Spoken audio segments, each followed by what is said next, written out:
Can we talk about breakout RBs? Okay. I know you like working out with Latavius. My Adidas.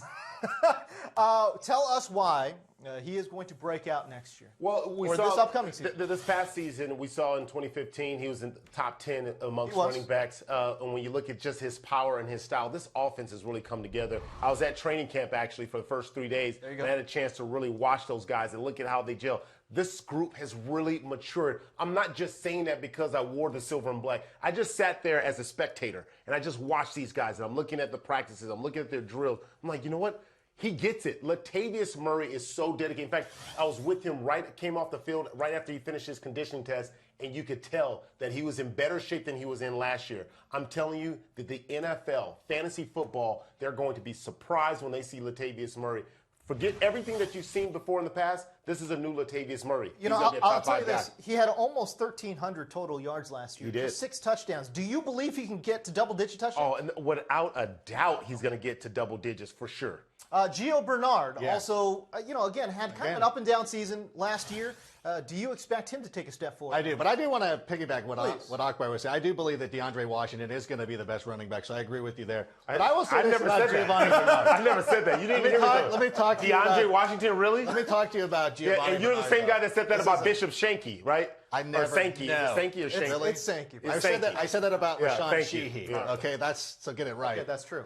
Giovani Bernard, the one thing that I look for the Bengals offense is for them to throw the ball an awful lot. I think that last year, that loss to the Steelers is going to hang over them a little bit. Like, listen, Cincinnati's familiar with losing in the playoffs. They've got plenty of practice at it. Losing to the Chargers in the playoffs is one thing. Coming out and losing to your blood rival in a game that contested is just going to have a hangover effect. Hugh Jackson is now left. I think this team is going to go backwards a little bit, which means they'll be trailing in a lot of games, which means the offensive game plan will switch to a passing offense, which is better for Giovani Bernard. I mean, more than from a philosophical or mental standpoint. I mean, just the straight personnel changes that this team has seen. Right. Marvin Jones, Mohamed Sanu. Again, you mentioned Hugh Jackson. There's a lot of turnover. Tyler Eifert going to be hurt. Second best, yeah, and I agree. He's the second best receiver on that team right now. He had 2 touchdowns. He's got to build on that if he's going to break out. Nowhere to go but up, bro. All right, there you go. Give me a guy who you believe is going to break out, Michael Fabiano.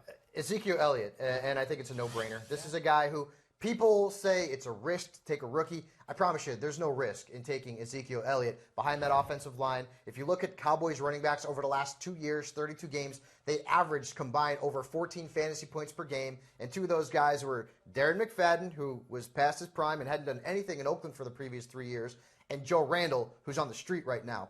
Elliott is a supreme talent, a three-down back, a guy who can block, who's going to stay on that football field. And if you remember 2 years ago when DeMarco Murray was the best running back in fantasy football, the Cowboys ran him and ran him hard. He had over 390 carries that season. I'm not saying Zeke's going to see that many carries, but he's going to see a whole heck of a lot. And I think it's going to be harder for him not to produce. Alfred Morris, they signed in the offseason, still pretty talented guy, still young as well. He'll have a great view of Zeke scoring touchdowns.